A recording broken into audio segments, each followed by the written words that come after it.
வணக்கம். இது ஐபிசி தமிழின் இன்றைய பிரதான செய்திகள். முதலில் தலைப்புச் செய்திகள்.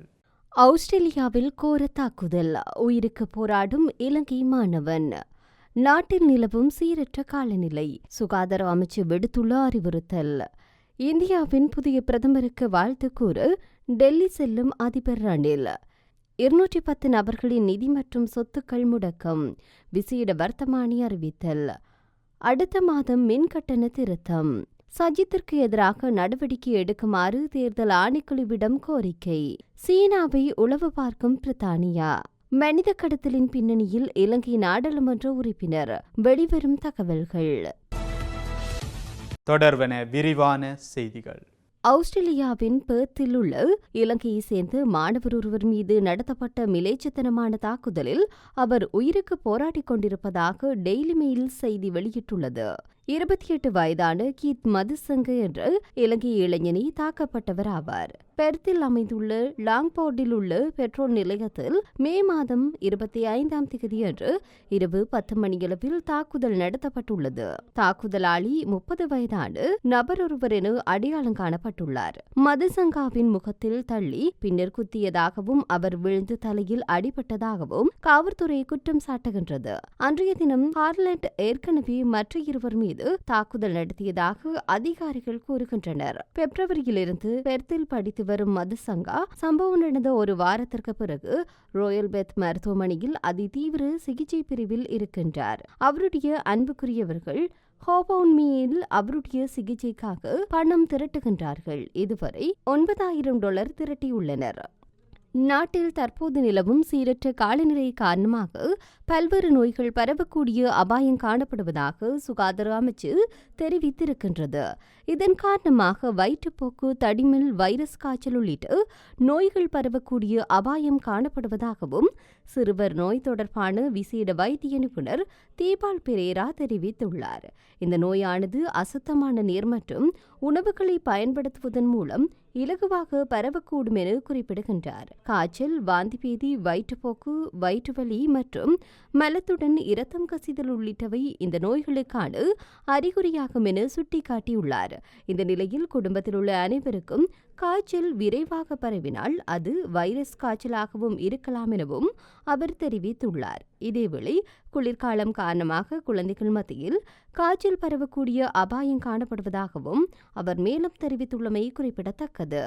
ஸ்ரீலங்கா அதிபர் ரணில் விக்ரமசிங்கே 2 நாள் உத்தியோகபூர்வ விஜயத்தை மேற்கொண்டு எதிர்வரும் ஞாயிற்றுக்கிழமை இந்தியாவிற்கு செல்லவுள்ளதாக தெரிவிக்கப்படுகின்றது.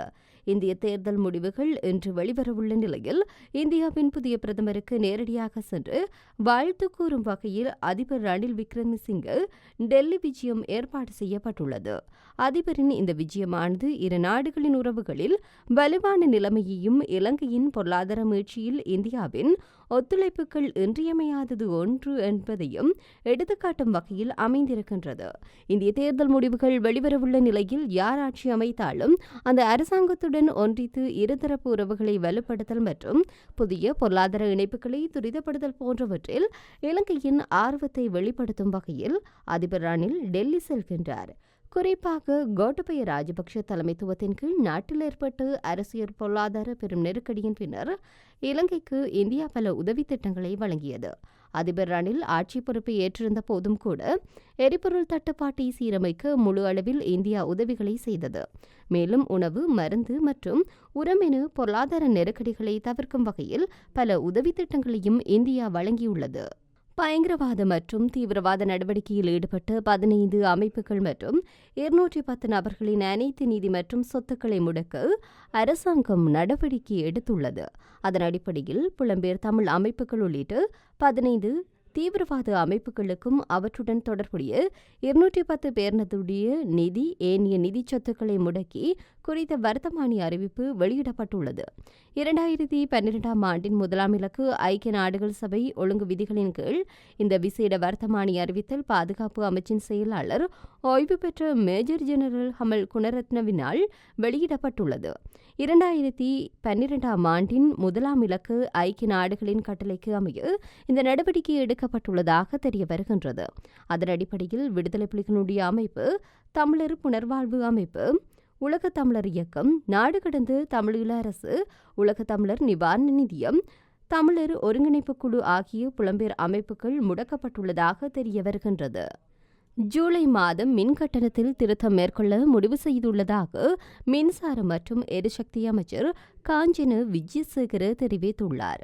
நேற்று மின்சார நுகர்வோர் கட்டண திருத்த பிரேரணையை இறுதி செய்வது தொடர்பாக இலங்கை மின்சார சபையின் கட்டண பிரிவினருடன் கலந்துரையாடல் ஒன்றை நடத்தியிருந்தார்.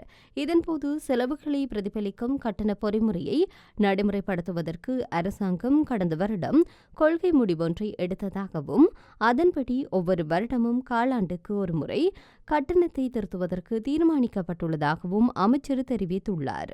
ஐக்கிய மக்கள் சக்தியின் தலைவர் சஜித் பிரேமதாசா மற்றும் கட்சியின் பொதுச் செயலாளர் ரஞ்சித் மத்தும பண்டார ஆகியோருக்கு எதிராக நடவடிக்கை எடுக்கப்பட வேண்டும் என தேர்தல் ஆணைக்குழுவிடம் கோரப்பட்டுள்ளது. சமூக செயற்பாட்டாளர் ஓசில கேரத் தேர்தல் ஆணைக்குழுவிடம் இந்த கோரிக்கையை முன்வைத்துள்ளார். முன்னாள் ராஜாங்க அமைச்சர் டயனா கமகேவிற்கு இலங்கை குடியுரிமை என தெரிந்து கொண்டே அவரை தேசிய பட்டியலின் ஊடாக ஐக்கிய மக்கள் சக்தி பெயரிட்டதாக அவர் குற்றம் சுமத்தியுள்ளார். இதன்படி 1981 ஆண்டு 1ஆம் இலக்கு நாடாளுமன்ற தேர்தல் சட்டத்தை எதிர்க்கட்சித் தலைவர் சஜித்தும் கட்சியின் பொதுச் செயலாளர் ரஞ்சித் மத்தும பண்டாரவும் மீறியுள்ளதாக சுட்டிக்காட்டியுள்ளார். டயனா கமகேவிற்கு இலங்கை குடியுரிமை கிடையாது என்பது குறித்து கடந்த 2020 ஆண்டில் தாம் சஜித் தரப்பிற்கு தெளிவாக அறிவித்ததாகவும் அவர் குறிப்பிடுகின்றார்.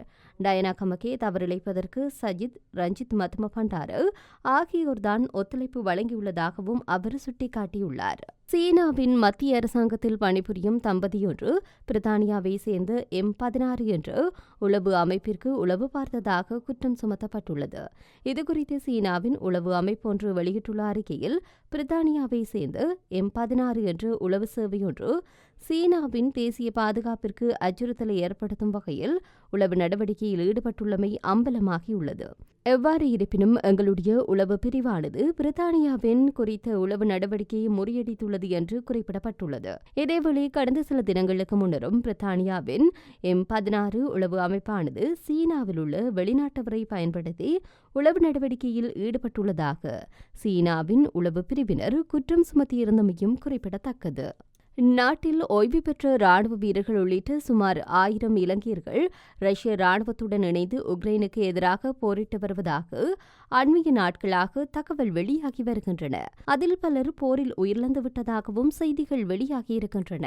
மேலும் இதுவரையில் 16 பேர் உயிரிழந்திருப்பதாக இலங்கை அரசாங்கம் தெரிவித்துள்ளது.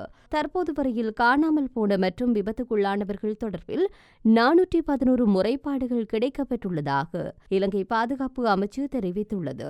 ரஷ்யாவின் மனித கடத்தலுக்கு பிரதான நபராக செயல்பட்டதாக சந்தேகிக்கப்படும் சதுரங்க இலங்கையிலிருந்து தப்பியோடிய அதே நாளில் பாதுகாப்பு செயலாளர் கமல் குணரத்ன தலைமையிலான தூதுக்குழுவும் ரஷ்யாவிற்கு விஜயம் செய்திருந்த நிலையில் குறித்த குழுவில் நாடாளுமன்ற உறுப்பினர் சரத் வீரசேகரவும் அங்கம் வகிப்பதாக தெரியவந்துள்ளது. சூம் கூட்டங்கள் மூலம் ரஷ்யாவிற்கு ராணுவ வீரர்களை இணைக்கும் போது சதுரங்க தன்னை நாடாளுமன்ற உறுப்பினர் சரத் வீரசேகரவின் செயலாளர் என்று அறிமுகப்படுத்திக் கொண்டதாக ரஷ்யாவில் நடைபெற்று வரும் போரிலிருந்து தப்பித்து இலங்கைக்கு முதலில் மீண்டு வந்த ஓய்வு பெற்ற ராணுவ வீரர் மனோஜ் விக்ரமரத்ன தெரிவித்திருந்தமையும் குறிப்பிடத்தக்கது.